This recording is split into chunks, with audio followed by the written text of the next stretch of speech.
Hi guys, this is KK and your Ropchick channel DM Do More। तो आज के chapter में हम पढ़ने जा रहे हैं क्लास 10th का जो ज्योग्राफी थी उसका चैप्टर 6 चल रहा था अपना मैन्युफैक्चरिंग इंडस्ट्री विनिर्माण उद्योग। इसके बारे में हम काफ़ी चीज़ों के बारे में जाना और हमारा पार्ट फर्स्ट और 2 कंप्लीट हो चुका है। आज पार्ट 3 लेके आए हैं। जैसा आपको मैं बता दूं कि पार्ट 2 में जब लेटेस्ट हम पढ़ रहे थे कि जो खनिज उद्योग थे, खनिज पे आधारित उद्योग थे या कुछ इंडस्ट्री की बात कर रहे थे हम अगर माने तो इंडस्ट्री के जो हमने क्लासिफिकेशन किया था उस क्लासिफिकेशन में था कि कुछ क्लासिफिकेशन किसके आधार पे था, कच्चे माल के आधार पे। तो कच्चे माल के आधार पे हमने दो प्रकार की इंडस्ट्री की बात की थी। पहली इंडस्ट्री वो थी जो कि कृषि पे आधारित होती है, यानी जो कृषि से हमें कच्चा माल मिलता है उस पे जो डिपेंड थी, उस पे जो इंडस्ट्री हैं स्थापित हैं, इस्टाब्लिश हैं, उनके बारे में बात की थी जस्ट इससे पिछले पार्ट में। आज उसी क्रम में हम जो दूसरा था हमारा क्लासिफिकेशन में कि पहला था कृषि पे आधारित और दूसरा था खनिज आधारित। तो जो खनिज पे आधारित जो इंडस्ट्री है उसके बारे में आज बात करेंगे। तो आपको दिख रहा होगा यहाँ पर सामने, ये अपना विनिर्माण उद्योग पार्ट 3 है। आज आएगा खनिज आधारित उद्योग, मिनरल्स पे जो डिपेंड है इंडस्ट्री वो है। तो सबसे पहले लेट्स स्टार्ट। देखिए, लोहा तथा इस्पात उद्योग। अगर हम जहाँ पर खनिज की बात हो जाती है तो वहाँ पर सबसे पहले अपना माइंड में एक ही विचार आता है कि कौन सा खनिज, लोहा। लोहा सबसे इम्पोर्टेंट खनिज पदार्थ है। लोहा एवं इस्पात उद्योग किसी भी उद्योग की सबसे बेसिक कड़ी होती है। और इंडिया में देखो या फिर पूरे वर्ल्ड की बात करें, कोई भी जो उद्योग हमने इस्टाब्लिश करते हैं वह उद्योग तभी पनपता है जब वहाँ पर कहीं ना कहीं लोहा इस्पात की ज़रूर पड़ती है। यह इम्पोर्टेंट है। तो कहीं ना कहीं ये कहने में अतिशयोक्ति नहीं होगी कि लोहा इस्पात उद्योग अन्य सभी उद्योगों के लिए एक रीढ़ की हड्डी की तरह काम करता है, उनका पूरक है। देखिए आगे क्या है, थ्योरेटिकल पोर्शन में देखते हैं हम यहाँ पर। लोहा इस्पात उद्योग एक आधारभूत उद्योग है क्योंकि अन्य सभी, चाहे वो भारी हो, हल्के हो या मध्यम उद्योग, इनसे बनी मशीनरी पर निर्भर है। जो मैंने बताई कि जो लोहे से कोई भी मशीनरी का निर्माण होगा, कोई भी मशीनों का निर्माण करोगे आप सबसे पहले, तो उसके लिए आपको लोहा और इस्पात की ज़रूरत पड़ती है। और लोहा इस्पात की ज़रूरत पड़ेगी तो आप कहीं ना कहीं जो लोहा इस्पात उद्योग है वहाँ से आप लोहा इस्पात लोगे, आयात करोगे, तो कहीं ना कहीं वह एक आधारभूत उद्योग है और आपकी डिपेंडेंसी, आपकी निर्भरता उस पर है।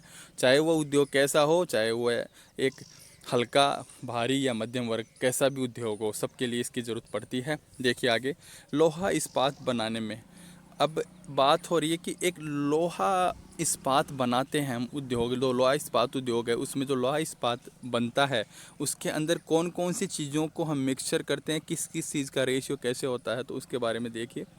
ये आपके नॉलेज के लिए काफ़ी इंपॉर्टेंट। तो सबसे पहले देखिए, लोहा अयस्क होना चाहिए।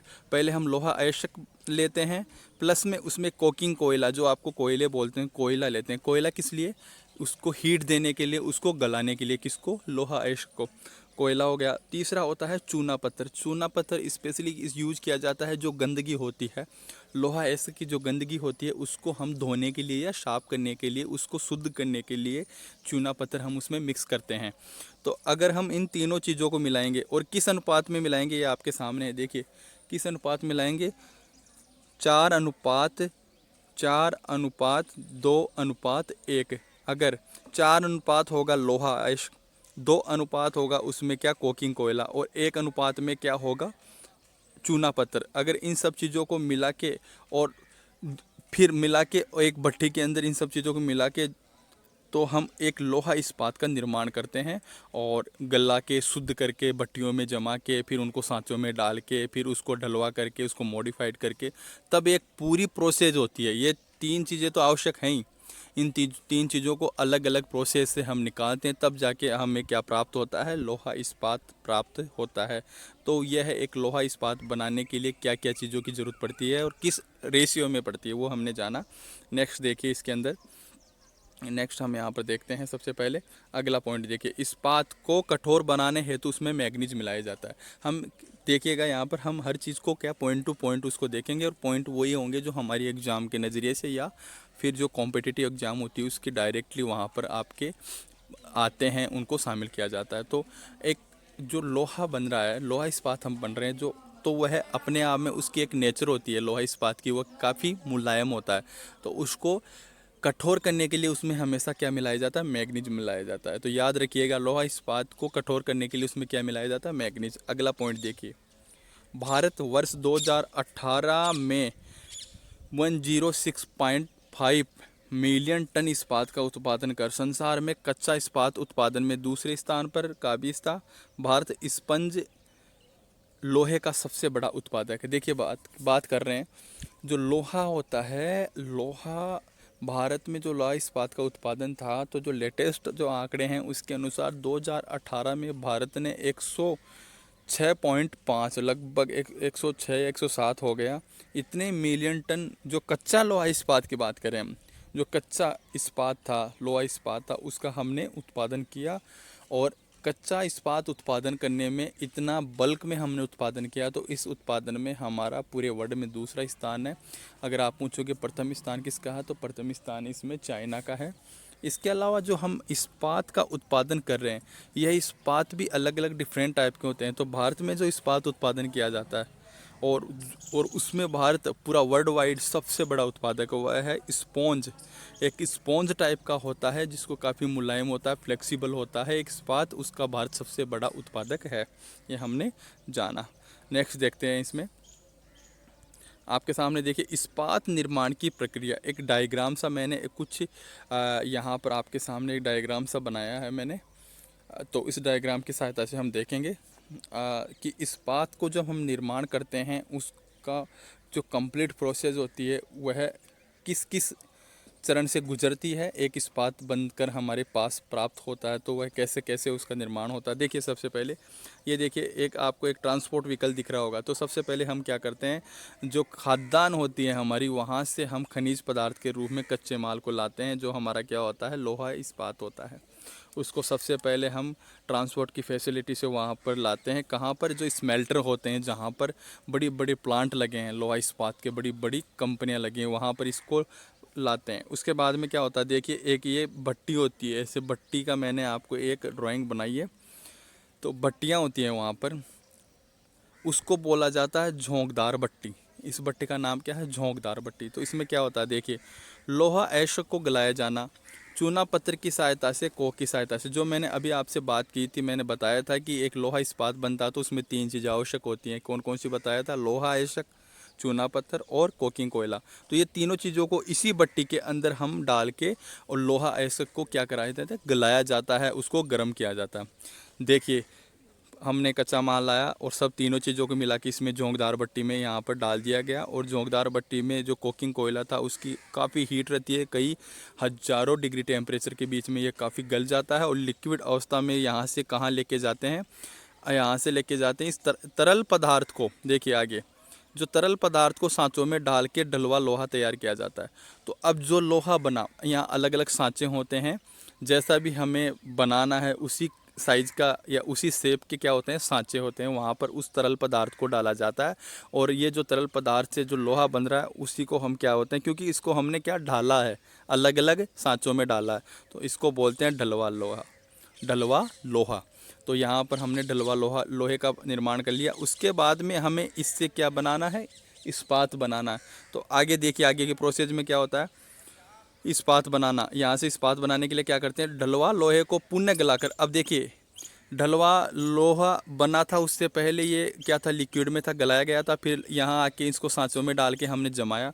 अब इस जमे हुए लोहे को, ढलवा लोहे को फिर इस्पात बनाने के लिए फिर इसको हम क्या करते हैं, पुनः गलाते हैं। इसको फिर हीट दे के यहाँ पर गलाते हैं, फिर भट्टियों में। और गला के ऑक्सीकरण एक जो विधि होती है, ऑक्सीकरण द्वारा क्या करते हैं, इसकी जो और भी इसमें अशुद्धियाँ होती हैं, जो भी इसके अंदर और भी गंदे अलग पदार्थ होते हैं, अनावश्यक पदार्थ, उनको हटाया जाता है।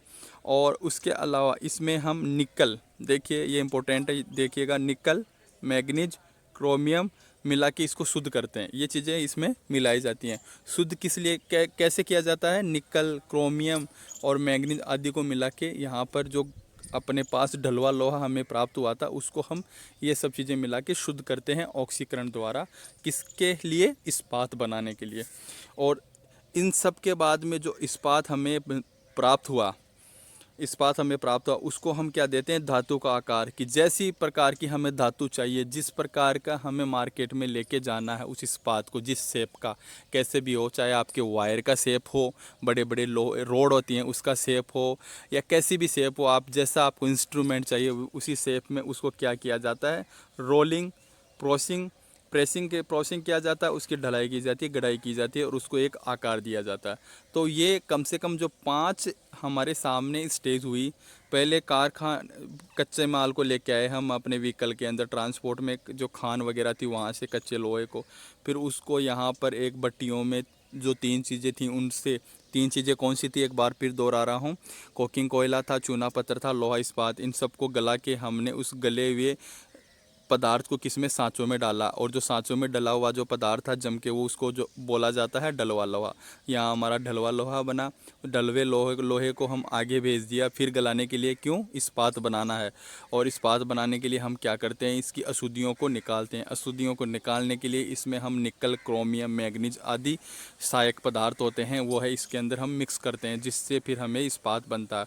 और इस लिक्विड इस्पात को आगे ले जाके हम इसकी रोलिंग करते हैं, प्रोसिंग करते हैं, ढलाई करते हैं और गड़ाई करते हैं। क्यों, क्योंकि इसको अलग अलग आकार देते हैं। इस प्रकार हमें यहाँ से इस्पात का निर्माण या इस्पात प्राप्त होता है, फिर यहाँ से इसको ट्रांसपोर्ट के द्वारा मार्केट में ले जाया जाता है। तो यह एक कंप्लीट प्रोसेस है किसकी, इस्पात निर्माण की। ये आपके नॉलेज के लिए काफ़ी आवश्यक, आपको जानना ज़रूरी है। ये हमने देखिए नेक्स्ट देखते हैं। देखिए आपके सामने एक इंडिया का मैप है। इस इंडिया के मैप के अंदर वह इम्पोर्टेंट पॉइंट्स दिखाए गए हैं इस भारत के, जहाँ पर लोहा, ये देखिए ये लोहा इस्पात संयंत्र हैं मुख्य। इसके अलावा और भी हो सकते हैं, पर कुछ इंपॉर्टेंट उनके बारे में हमें जानना जरूरी है। देखिए भिलाई, छत्तीसगढ़ में भिलाई हो गया, राउरकेला हो गया, जमशेदपुर, बोकारो, ये झारखंड वगैरह, बंगाल में दुर्गापुर, बर्नपुर, ये जो इलाका है, यानी जो मैंने बात की थी भारत में लोहा इस्पात सबसे ज़्यादा कहाँ पर, छोटा नागपुर का पठार। यहाँ पर जो छोटा नागपुर का पठार है वह लोहा इस्पात के, या लोहे का जो कच्चा लोहा है उस खनिज के लिए, लोहा खनिज के लिए ये एक तरफ से अजायब घर है, एक खजाना है। तो सबसे ज़्यादा ये वही इलाका है जहाँ से हमें प्राप्त होता है। उसके अलावा अगर नीचे थोड़ा देखें तो विशाखापत्तनम, आंध्र प्रदेश के विशाखापत्तनम से भी लोहा हमें प्राप्त होता है। लोहा इस्पात के संयंत्र यहाँ पर भी हैं, क्योंकि एक चीज़ देख लीजिए आप, जहाँ कच्चा माल मिलेगा उसी के पास में आपकी स्मेल्टर या आपकी जो भी संयंत्र होंगे, बड़ी बड़ी कंपनियाँ वहीं पर क्या होंगी, डेवलप होंगी। तो यहाँ पर कच्चे माल भी खूब है। विशाखापत्तनम में भी आपको काफ़ी संयंत्र दिख जाएंगे। विजयनगर हो गया और भद्रावती, ये दोनों क्या है, कर्नाटक में। तो ये मुख्य हमारे लोहा इस्पात के संयंत्र हैं जो कि इंडिया के अंदर है। आपको इनको देखना है, क्योंकि आपकी मैं प्रैक्टिस के अंदर बोर्ड के एग्ज़ाम्स में या आपके 10th की बोर्ड के एग्ज़ाम्स में डायरेक्ट ये 1-2 यहाँ से पूछ लेते हैं। ये आपको जानना ज़रूरी है, या कॉम्पिटिटिव एग्ज़ाम में भी मैप का स्किल्स होना ज़रूरी है। तो ये हमने जाना। नेक्स्ट देखते हैं। यहाँ पर देखिए सबसे पहले अब कुछ पॉइंट्स के थ्रू हम अभी कुछ पॉइंट्स के थ्रू लोहा इस्पात के बारे में भी जानेंगे, और उसके अलावा कुछ और भी जो खनिजों पे आधारित उद्योग है, जैसे अपना सीमेंट उद्योग भी हो सकता है, मोटर गाड़ी उद्योग भी हो सकता है, और भी कई उद्योग हैं, वह भी, उनको भी हम इसी पॉइंट्स के थ्रू यहाँ पर देखेंगे। तो एक एक पॉइंट करके हम देखते हैं, आप ध्यान देते जाइएगा। तो सबसे पहले है ये पॉइंट, सार्वजनिक क्षेत्र की लगभग सभी उपक्रम अपने इस्पात को स्टील अथॉरिटी ऑफ इंडिया, ध्यान दीजिएगा, स्टील अथॉरिटी ऑफ इंडिया के माध्यम से बेचते हैं। ऐसा नहीं है कि कंपनी ने लोहा इस्पात जो संयंत्र उन्होंने लोहा इस्पात बना लिया, और माना कि वो प्राइवेट भी है, माना कि वो गवर्नमेंट का निकाय नहीं है, वो प्राइवेट हो सकता है, एक लिमिटेड हो सकती है वो बड़ी कंपनी, पर उसने अगर लोहा इस्पात बनाया है तो ऐसे फ्रिक्वेंटली स्वतंत्र होकर कहीं पर भी वह नहीं बेच सकती। उसको रेगुलेट करती है कि ये कितना, कैसे, किस हिसाब से कहाँ बेचा जाएगा, कितने टैक्सेज होंगे और कैसे मार्केट में इनको निकाला जाएगा। इन सब के लिए एक रेगुलेटेड कंपनी होती है जो रेगुलेट करती है इनके एक्सपोर्ट को और इम्पोर्ट को, जो भी होता है किसके, लोहा इस्पात को। उसको बोलते हैं steel authority of India, SAIL के नाम से आप जानते होंगे। तो भारत में लोहा इस्पात के जो भी उपक्रम हैं वह अपने इस्पात के खरीद फरोख्त उसके एक्सपोर्ट इंपोर्ट के लिए जो उनको रेगुलेट करती है वह है steel authority of India SAIL, जिसके बारे में देखते हैं हम। नेक्स्ट देखिए, वर्तमान में इस्पात का सबसे बड़ा उत्पादक व उपभोक्ता चाइना। देखिए मैंने ये तो आपको बता दिया था कि इस्पात का भारत के बाद में भारत दूसरे पे है, तो पहले पे कौन सा था? चाइना। तो उत्पादन की बात हो गई थी, पर यहाँ पर ध्यान देने वाली बात है, ये काफ़ी इंपॉर्टेंट है कि उत्पादन भी करता है और उपभोक्ता भी है, कंज्यूमर भी है। वो प्रोडक्शन तो करता ही है, वो कंज्यूम भी सबसे ज़्यादा लो इस्पात का उपयोग भी कौन करता है वर्ल्ड में? चाइना ही करता है। ये हो गया। आगे देखिए, भारत में छोटा नागपुर के पठारी क्षेत्रों में अधिकांश लोहा तथा इस्पात उद्योग से केंद्रित है। ये मैंने अभी आपको जो मैप के अंदर बता रहा था कि जो ज़्यादातर हमें जो संयंत्र दिख रहे थे, स्मेल्टर दिख रहे थे, वह ज़्यादातर कहाँ पर थे? उसी इलाके में थे जहाँ पर छोटा नागपुर के पठार का विस्तार है। तो छोटा नागपुर के पठार में ज़्यादातर भारत के जो लोहा इस्पात के संयंत्र हैं, प्लांट हैं, वह वहाँ पर संकेंद्रित या सेंट्रलाइज हैं। ये हमने जाना। आगे देखिए, भारत में लोहा इस्पात उद्योग के बाद में दूसरा महत्वपूर्ण उद्योग कौन सा है? एल्यूमिनियम प्रगलन या एल्यूमिनियम स्मेल्टिंग बोलते हैं। अभी देखिए, मैं बोल रहा था आपको हम कुछ और उद्योगों के बारे में जानेंगे, तो ये यहाँ आ गया कौन सा? अपना एल्यूमिनियम इंडस्ट्री। यानी जो एल्यूमिनियम होता है उसको प्रगलन करने का, जिसको इंग्लिश में बोलते हैं हम स्मेल्टिंग। तो लोहा इस्पात तो हो गया, सबसे इंपॉर्टेंट इंडस्ट्री हो गई जो खनिज पे आधारित है। उसके बाद में आती है एल्यूमिनियम प्रगलन। ये भारत की दूसरी सबसे महत्वपूर्ण इकाई है या इंडस्ट्री है। आगे देखिए, जैसा हमने लोहा इस्पात को देखा था कि एक लोहा इस्पात बनाने के लिए किन किन चीज़ों का किस अनुपात में होना आवश्यक है, तो हमने 3 चीज़ों के बारे में जाना था। उसी के अकॉर्डिंग अगर हम ये देखें कि जो एल्यूमिनियम प्रगलन में एक एल्यूमिनियम हमें प्राप्त होता है प्रगलन करके, कैसे भी करके, जो एल्यूमिनियम को अगर हम प्राप्त करते हैं अयस्क से, आपको मालूम होगा, साइंस के स्टूडेंट अच्छे से जानते होंगे क्योंकि आप 10th के बच्चे हैं, या 10th का हम लेसन चल के पढ़ रहे हैं, तो 9th क्लास में या 8th क्लास से आता है कि जो एल्यूमिनियम होता है वह कहाँ से प्राप्त होता है, उसका अयस्क कौन सा होता है? उसको बोलते हैं हम बॉक्साइट। आप अच्छी तरह जानते होंगे उसको हम बोलते हैं क्या? बॉक्साइट बोलते हैं। तो बॉक्साइट एक अयस्क होता है, इससे हमें एल्यूमिनियम प्राप्त करना है। तो बॉक्साइट यानी अयस्क से एल्यूमिनियम प्राप्त करने के लिए कैसे कैसे करते हैं, कौन कौन से रेशियो में करते हैं, तो देखिए ये यहाँ पर आपके सामने है। एल्यूम तथा अयस्क का अनुपात क्या होता है? पहले अगर आपके पास क्या होना चाहिए? 4 से 6 टन। अगर आपके पास 4 से 6 टन बॉक्साइट है, तो उसको अगर हम यहाँ से प्रगलन करेंगे तो उससे हमें क्या प्राप्त होगा? 2 टन एल्यूमिना। ये एल्यूमिना उसका एल्यूमिनियम से जस्ट पहले का है। जैसे वहाँ पर डलवा लोहा था कच्चा, वैसे ही ये जो कच्चा अगर इसको हम गला देंगे तो जो प्राप्त होगा वह होगा इसका हाफ पार्ट होके 2 टन एल्यूमिना में निर्माण होगा। 2 टन एल्यूमिना को फिर हम वापस शुद्ध करते हैं तो लास्ट में हम 1 टन एल्यूमिनियम प्राप्त होता है। तो आप समझ सकते हैं कि अगर 4 या 6 टन हम बॉक्साइट लेते हैं, अयस्क लेते हैं, तो उसको निष्कर्षण करते हुए, उसको वहाँ से शुद्ध करते हुए अगर लास्ट में हम प्राप्त करेंगे तो उसका हमें 25%, 25 या इससे भी 20% या 15% ही जो प्राप्त होता है वह एल्यूमिनियम प्राप्त होता है। यह एक प्रोसेस थी इसकी, इसके बारे में हमने जाना। नेक्स्ट देखिए, वर्तमान में भारत में कुल 8 स्मेल्टिंग प्लांट स्थित हैं, जिनमें नालको एवं बाल्को जो उड़ीसा में मुख्य हैं। देखिए वर्तमान में अगर बात करें तो जो स्मेल्टिंग प्लांट है, ये स्मेल्टिंग प्लांट से मतलब मेरा जो एल्यूमिनियम का प्रगलन करते हैं या एल्यूमिनियम का निर्माण करते हैं, ऐसे प्लांटों की अगर बात करें तो भारत में वर्तमान में 8 प्लांट हैं। ऐसे याद रखिएगा, कॉम्पिटिटिव एग्ज़ाम के लिए काफ़ी इंपॉर्टेंट है। 8 प्लांट हैं भारत में। उन 8 प्लांटों में काफ़ी प्लांट हैं उनके नाम पर, उनमें जो इम्पोर्टेंट प्लांट है वो है एक नालको और बाल्को, आपने सुना होगा। ये राष्ट्रीय प्लांट हैं नालको और बाल्को, और दोनों ही कहाँ पर स्थित हैं? उड़ीसा में। ये एक मैंने एग्जांपल दिया आपको, कुछ 2 इम्पोर्टेंट जो प्लांट थे, स्मेल्टिंग प्लांट बोलते हैं उनकी। ये हमने जाना। अब इसके जाते जाते इसी के अंदर जो खनिज आधारित उद्योग है, खनिजों पे आधारित जो इंडस्ट्री हैं, उनके कुछ अन्य महत्वपूर्ण तथ्य हैं, कुछ इंपॉर्टेंट फैक्ट्स हैं, उसके बारे में हम यहाँ से ग्रेजुअली जानते हैं धीरे धीरे। भारत रसायन उद्योग में एक तेज़ी से बढ़ता हुआ उद्योग है। इसकी सकल घरेलू उत्पादन जीडीपी में योगदान लगभग 3% है। देखिए ये सब इंडस्ट्री की तो बात हो गई। उसके अलावा भारत में एक केमिकल इंडस्ट्री भी होती है, जितने भी केमिकल होते हैं, रसायन होते हैं, उस पर आधारित होती है। आपके रंग रोगन हो गए आपके, या भी जो भी लेबोरेटरी वगैरह में होता है, मेडिकल सेक्टर में होता है। आजकल तो हर सेक्टर में केमिकल का यूज होने लगा है, हर सेक्टर में, घरों तक केमिकल पहुँच गया। घर के अंदर तक केमिकल की चीज़ें बन के आने लग गई। तो जो केमिकल पे जो डिपेंड हैं, उस पे बेसिस हैं ऐसी इंडस्ट्री, वह भी भारत में अभी वर्तमान में काफ़ी ग्रोथ कर रही है और भविष्य में भी इनकी काफ़ी ग्रोथ होने की संभावना है। अगर वर्तमान में इनका भारत की जीडीपी देखिए, सकल घरेलू उत्पादन में इनका योगदान की बात करते हैं तो हम पाएंगे कि भारत की जीडीपी में वर्तमान में इनका योगदान लगभग 3% के करीबन है, जो काफ़ी कम है बट संभावनाएं बहुत ज़्यादा हैं। नेक्स्ट देखिए, उर्वरक उद्योग में मुख्य रूप से, अब बात कर रहे हैं हम जो फर्टिलाइजर्स होते हैं, अपने उर्वरक होते हैं, उसमें मुख्य रूप से हम कौन कौन से फर्टिलाइजर्स होते हैं यानी जो उर्वरक होते हैं उनको हम शामिल करते हैं। देखिए, उर्वरक भी अलग अलग होते हैं। तो मुख्य जो उर्वरक होते हैं इस इंडस्ट्री के अंदर, तो उसमें आते हैं पहले नाइट्रोजनी उर्वरक, मतलब ऐसे खाद जिनमें नाइट्रोजन का यूज करते हैं। तो उसमें आपने काफ़ी सुना होगा, किसान परिवार से जो बिलोंग करते हैं, जो खेती बाड़ी करते हैं, वो तो पक्का जानते हैं। तो उसमें जैसे नाइट्रोजन उर्वरक का एक एग्जांपल देता हूँ मैं, यूरिया हो गया। दूसरे होते हैं फास्फेट पे आधारित, जिनको बोलते हैं फास्फेटिक उर्वरक, फास्फेटिक फर्टिलाइजर, जिसका एक उदाहरण है हमारा डीएपी। डीएपी एक क्या है, फास्फेट पे आधारित उर्वरक है।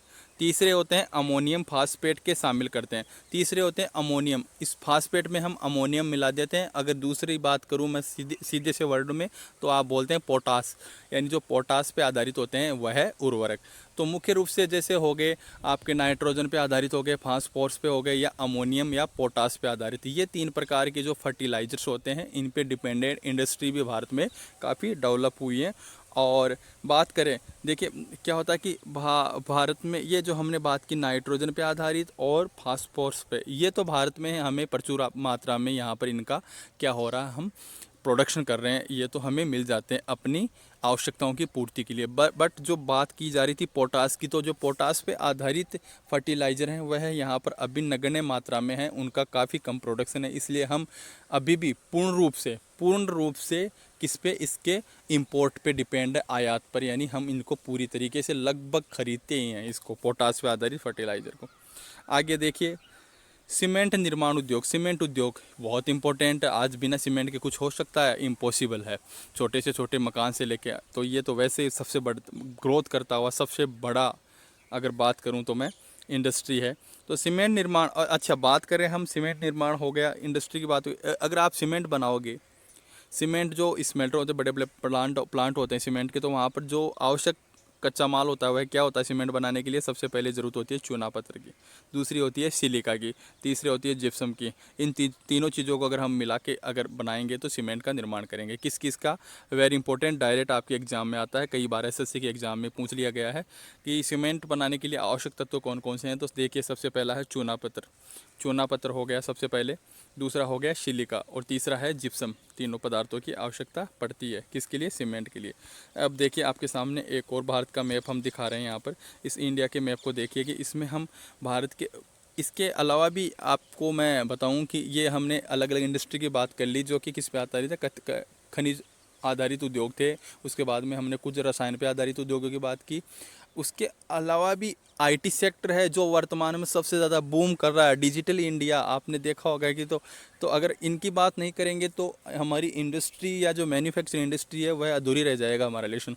तो भारत में जो आईटी सेक्टर है या जो टेक्नोलॉजी सेक्टर है वह भी काफ़ी बूम कर रहा है। और मेरे को लगता नहीं है, जो आंकड़े बता रही हैं, हमें दिखा रहे हैं कि भविष्य में भारत पूरी दुनिया के अंदर ये कैपिटल होगा किसका? आईटी का। तो भारत के कुछ आईटी या कुछ सॉफ्टवेयर टेक्नोलॉजी पार्क हैं, वो आपके सामने मैप में हैं। ये इंपॉर्टेंट पार्क है। उसके अलावा तो काफ़ी और भी हैं, बट ये इंपॉर्टेंट है। देखिए, आपको रेड स्टार में दिख रहा होगा। सबसे पहले देखिए, श्रीनगर, मोहाली हो गया, नोएडा, जयपुर, इंदौर, गांधीनगर, मुंबई में मुंबई, पुणे हो गया, हैदराबाद हो गया, बेंगलोर, मैसूर, तमिलनाडु में चेन्नई, आंध्र प्रदेश में विशाखापत्तनम, उड़ीसा में भुवनेश्वर, बंगाल में कोलकाता हो गया, आसाम में गुवाहाटी हो गए। तो ये जो इम्पोर्टेंट भारत के अभी वर्तमान में सॉफ्टवेयर एंड टेक्नोलॉजी पार्क हैं, उनके बारे में हमने यहाँ पर देखा मैप में। आपको मैप में इनकी सहायता से आपने जाना, तो इनके नाम आपको अच्छी तरह देख लेना है। 10th क्लास के स्टूडेंट के, इस जो स्टैंडर्ड के स्टूडेंट्स हैं उनके लिए बोर्ड के एग्ज़ाम में डायरेक्ट मैप का एक क्वेश्चन आता है, उसमें इनको पूछते हैं। तो ये हमने सब ने जाना ये चीज़ें। उसके बाद में कुछ लास्ट में एक दो अपने टॉपिक और बचते हैं, उसके बारे में देखते हैं। तो देखिए, जो टॉपिक अभी हमारे सामने उसके बारे में, देश में पहला सीमेंट उद्योग 1904 में चेन्नई में लगाया गया था। यह उद्योग उत्पादन व निर्माण दोनों रूप से प्रगति पे। देखिए जी, ध्यान देने वाली बात, हमने बात की थी कि आपकी कॉम्पिटिटिव एग्जाम में पूछता कि सीमेंट बनाने के लिए कौन कौन से कच्चे माल या आवश्यक तत्वों की ज़रूरत पड़ती है, वो हमने बात कर ली। इसके अलावा एसएससी में ये क्वेश्चन भी आया है, मैं खुद एग्ज़ाम में बैठा हूँ, मेरे सामने ये क्वेश्चन आया है कि सीमेंट का भारत में पहला कारखाना कहाँ पर 1904 में कहाँ पर स्थापित किया गया था। 1904 में चेन्नई में लगाया गया था यह उद्योग। और आज अगर इस उद्योग की बात करें, मैंने बोला था चाहे उसका प्रोडक्शन की बात करो चाहे एक्सपोर्ट की बात करो, ये दोनों क्षेत्रों में काफ़ी आगे ग्रोथ कर रहा, बहुत आगे चला गया ये उद्योग। कौन सा? सीमेंट उद्योग। लास्ट का देखिए, हमने आपको कुछ अभी दिखाए थे, हमारे कुछ सॉफ्टवेयर एंड टेक्नोलॉजी पार्क को मैप के अकॉर्डिंग दिखाए थे उनके लोकेशन। तो क्या बोल रहा है, सूचना प्रौद्योगिकी तथा इलेक्ट्रॉनिक उद्योग का सर्वाधिक संकेंद्रण की बात करें अगर सेंट्रलाइज की, जितने हमने दिखाए तो वो तो थे ही इंपॉर्टेंट आपके सेंटर्स थे इसके आईटी एंड सॉफ्टवेयर के। बट अगर उसमें भी अगर हम और भी इम्पोर्टेंट जो सेंट्रलाइज हैं उनकी बात करें तो अपना बेंगलोर को आप इलेक्ट्रॉनिक सिटी बोलते हो, तो ये तो फेमस है। और नोएडा, वर्तमान में नोएडा भी इस चीज़ में काफ़ी प्रोग्रेस करा, वहाँ पर भी काफ़ी सॉफ्टवेयर व टेक्नोलॉजी पार्कों को इस्टाब्लिश हुए हैं। मुंबई हमेशा से रहा है, चेन्नई हो गया, हैदराबाद हो गया, और पुणे तो है ही मुंबई के अंदर। तो ये चीज़ें, ये जो थे, ये यहाँ पर काफ़ी सेंट्रलाइज हुआ, काफ़ी ज़्यादा आईटी सेक्टर ने ग्रोथ किया। तो इससे पार्ट में हमने जाना, जो पार्ट 3 था हमारा। अभी एक छोटा पार्ट 4 और बनाएंगे, जो उद्योगों से जो अपने इंडस्ट्री हैं, ये मैन्युफैक्चरिंग इंडस्ट्री हैं, ये तो विकास में तो इनका योगदान देख लिया। अब इनके कुछ साइड इफ़ेक्ट्स भी होते हैं कि इनसे कुछ ऐसे केमिकल, रसायन या अपशिष्ट पदार्थ ऐसे निकलते हैं जिससे हमारे स्वास्थ्य पर भी, लोगों की ज़िंदगी पे काफ़ी इफेक्ट होता है। तो उन इफ़ेक्ट के बारे में देखेंगे, उनसे हमारे जीवन पे, हमारी नेचर के ऊपर क्या इफ़ेक्ट होते हैं, वो लास्ट के पार्ट में देखेंगे। काफ़ी छोटा है, तो इस पार्ट में हम आज यहीं पर इसको कंप्लीट करेंगे। और आशा है कि आपको कुछ समझ में आया होगा, और मेरी कोशिश रहती है कि आपको जो पढ़ाया जाए उसको अच्छे तरह समझ में आएगा, या आप रिटेक कर लीजिएगा, दोबारा इसको पढ़ लीजिएगा, अच्छे से समझ में आ जाएगा। आज के लिए बस इतना ही। Thank you for watching. जय हिंद, जय भारत।